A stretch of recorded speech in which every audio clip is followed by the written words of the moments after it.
గౌరవనీయులైన మంత్రి గారికి ఒక చిన్న విన్నపం సార్. ఏంటంటే రీసెంట్ గా కేరళలో ఒక మంచి పాలసీతో వచ్చారండి. పాలసీ ఏంటంటే ఈ లిక్కర్ కన్జంప్షన్ మన రాష్ట్రంలో బాగా ఎక్కువ, మన ఆదాయం చూస్తేనే తెలుస్తుంది. అన్ని ప్లాస్టిక్ బాటిల్స్ వాడుతున్నారు. ఒక్క జిల్లాలో మొదలు పెట్టారు ఏంటంటే బాటిల్ మీద 10 రూపీస్ ఎక్స్ట్రా ఛార్జ్ చేస్తున్నారు. ఛార్జ్ చేసిన తర్వాత ఖాళీ బాటిల్ ఇచ్చిన వెంటనే they have to repay the 10 rupees. దాన్ని రీసైకిల్ కి వాడటానికి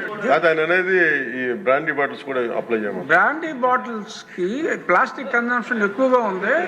ఎక్కడ పడితే అక్కడ పడేస్తున్నారు కాబట్టి హ్యూజ్ కన్జంప్షన్ ఒక దగ్గర కలెక్ట్ అవుతుంది.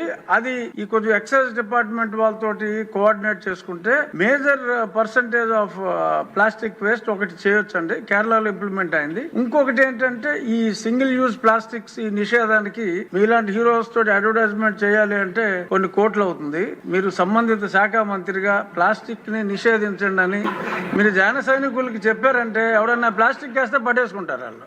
ఆ మధ్యన గోతులు ఎలా కప్పెట్టారో కొన్ని సంవత్సరాల క్రితం రోడ్లు మీరు బాగు చేయమని పిలిపించినప్పుడు ప్లాస్టిక్ ని ఆపండి అని మీరు ఒక్క పిలుపు ఎలా ఇస్తే ఎలా అంతే, ఇంకా అది ఆగిపోతుంది. సంబంధిత శాఖ మంత్రిగా మీరు ఆ స్టెప్స్ తీసుకుంటే డెఫినెట్ గా ఈ ప్లాస్టిక్ భూతాన్ని అరికట్టాలంటే అది మీ వల్ల సాధ్యమయ్యే అవకాశం చాలా ఎక్కువగా ఉంది.